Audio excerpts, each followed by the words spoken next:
I hope you're all doing well and staying safe. Now, I want you to write down the long date, Thursday, 2nd of July 2020, and the LI to retrieve information from text. You can remember what we mean when we say retrieve, so you can pause the section and have a think. So retrieve means to get information from somewhere. Excellent. So we're continuing our lessons on refugees. So we're going to be watching a short clip, and whilst you're watching the clip, I want you to take notes and write down the key important information. So you can also pause the video and write down your notes. So the video is about two children, Zlata and Mohammed, who both fled civil unrest in their home country, and they moved to England to live as refugees. They talk about how they overcame the boundaries such as language and how a buddy scheme at school helped them to fit in and make friends quickly. So we'll be watching that together. So everyone get your pencils and your papers ready so that you can take notes. Well done. Suddenly having to leave your home, imagine suddenly having to leave your home, your friends, your family, your possessions, your country, perhaps because of war or persecution. Without warning, you've left your whole life behind. You're shocked, scared. That happens every day somewhere in the world. People flee their countries because they believe their lives are in danger. This decision to go or to stay must be one of the most difficult anyone could ever have to make. This was a choice facing Zlata Filipovic, a girl caught up in the war in the former country Yugoslavia. She started writing a diary about what happened to her in 1991, just before her 11th birthday. 3 years later, her book, Zlata's Diary, was printed and sold all over the world. War is no joke, it seems. It destroys, kills, burns, separates, brings unhappiness. Terrible shells fell today on Bashasha, the old town centre. Terrible explosions. We went down into the cellar and asked if even all that safe. Mummy and Daddy and I just stood there, holding on to each other in a corner which looked safe. Standing there in the dark, in the warmth of my parents' arms, I thought about leaving Sarajevo. Everybody is thinking about it, and so am I. The best would be for all three of us to go, but Daddy can't. I'm from Somalia. I came here because there was a war in Somalia. The first time I went to school is that when I got there and I never knew English. There are people laughing at me for knowing because I don't know English. But they said, we don't want you in this country because you're a refugee. When refugees flee to a country of asylum, many hope that their stay will only be short. Often, though, the persecution or conflict that drove them away continues for months or sometimes even years. So they have to try and make the best of things in a strange land. Some of these children taking part in a school show are from the world's worst war zones. When they first arrive here, they're often nervous and confused and anxious to have as normal a life as possible.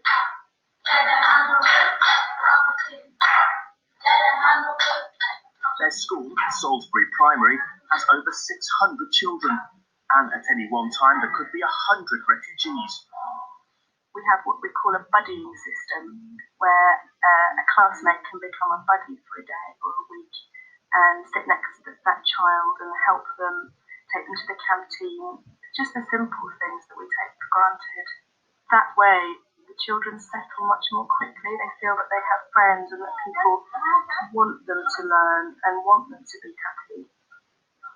Over 50 years ago, the international community decided that each of us were equal before the law, and they came up with a Charter for Human Rights which sets out every single right, such as the right to life, the right to education, the right to safety, the right to asylum. The most important right is the right to asylum, and by this I mean that they have the right to seek safety from persecution in another country.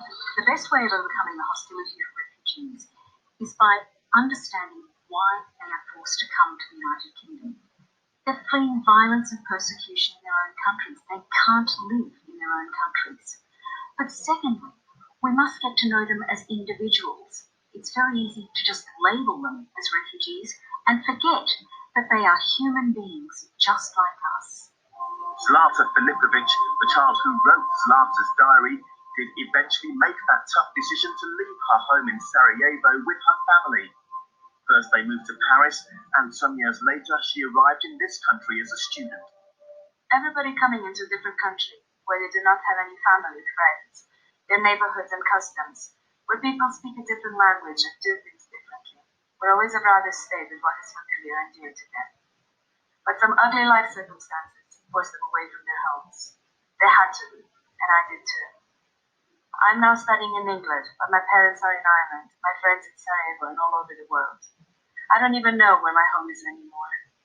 I was lucky enough to have had good experiences wherever I went. Unfortunately, many people are not as lucky as me. They've had to encounter more difficulties in their new places of stay, becoming victims of prejudice. And although I've had good experiences away from home, I still wish I never left.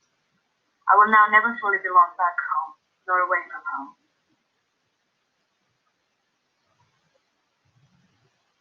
Excellent listening skills, everyone, and good concentration. I hope you've written down some useful notes. So now I want you to write down some adjectives to describe how Zlata and Mohammed may have felt in each step of their journey. So how do you think they felt in their home country with the war going on, and how do you think they felt when they arrived in the UK? So, for example, they could have felt scared during the war, sad, but then when they arrived to the UK, they may have felt happy, or they may have also felt worried because they didn't know the language or the culture of the country. So remember, what are adjectives? They're describing words. So I want you to take your time to write down some adjectives, and then you can take a picture and show me. Well done, everyone. So now we're going to be reading through this text. What type of text does this look like? So I want you to take a close look at the features. This is a non-chronological report, and we know this because there's facts in this report, and this is like a fact file, and you can see the different subheadings, and we know that non-chronological reports are not written in any time order, so I can just choose to read from this third subheading if I wanted to find out the relevant information. So now this will be uploaded on our Year 4 Online Learning platform, so you can print that out and read along with me, or you can just read it together like this. So you can make your screen larger so that you can read it. So remember, you need to develop the fluency of your reading. So you can pause, read it to yourself, and then you can unpause the video and listen to me read it. Excellent. So let's get started. What is Refugee Week? Refugee Week is a UK programme of arts, cultural and educational events and activities that celebrate the contribution of refugees to the UK. It aims to help people understand why others have to become refugees. Refugee Week usually takes place in June. Anyone can be involved by either organising, attending, or taking part in activities. What does being a refugee mean?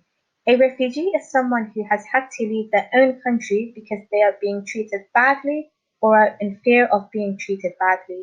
Sometimes people can be afraid of being hurt or even killed because of their religious beliefs or because of where they are from. People are often forced to become a refugee because of war, bad leadership in a country, or natural disasters. So did you know that a natural disaster is a volcano, flood, drought, or terrible storm or widespread illness? When did Refugee Week begin? Refugee Week began in 1998 because there was a lot of incorrect information about why refugees came to the UK. Many newspapers reported that refugees were here for money and free housing, and there were a lot of bad feelings towards refugees. The organisers of Refugee Week say, Our ultimate aim is to create better understanding between different communities and to encourage successful integration. enabling refugees to live in safety and continue making a valuable contribution. So did you know that integration means that people from one country can fit in and live comfortably in another country? So I want you to say this definition out loud. Well done. And did you know that refugees often come from very different countries to the UK? They speak different languages, have a different culture, foods, traditions, religions, artistic and creative skills, and much more. We can learn a lot from people with different experiences to our own. For the last subheading, what happens during Refugee Week?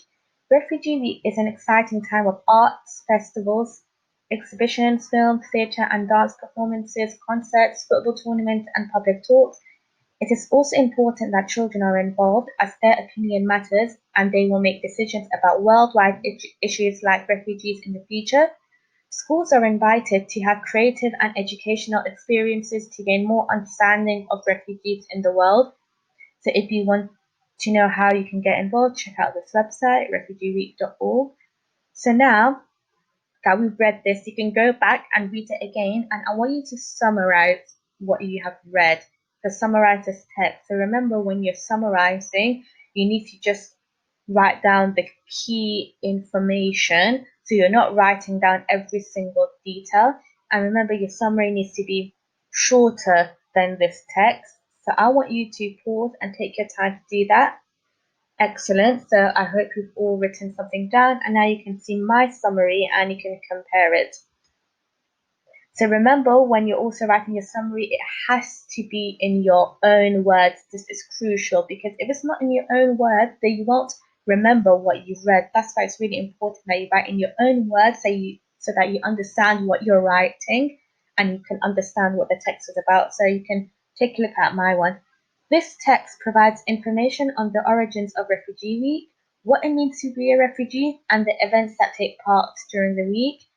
Refugee Week started in 1998 as there was misinformation about the reasons refugees are coming to the UK. Many people wrongly assumed that it was due to the free housing they would receive. During this week, all these misconceptions aim to be clarified.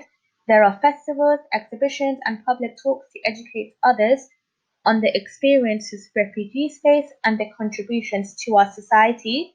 Refugees leave their home country to settle in another country due to war, religious persecution, or natural disasters. So this is my summary, but your summary could have started with the reasons why refugees leave their home country, for example. So it really doesn't matter what order you write the information in. So I hope that was useful. Okay, so your task is to answer some comprehension questions. So for your 1-star activity, you'll have this text, what we've just read together, and you need to answer questions. So remember to answer in full answers. That's very important. So you don't just write one-word answers.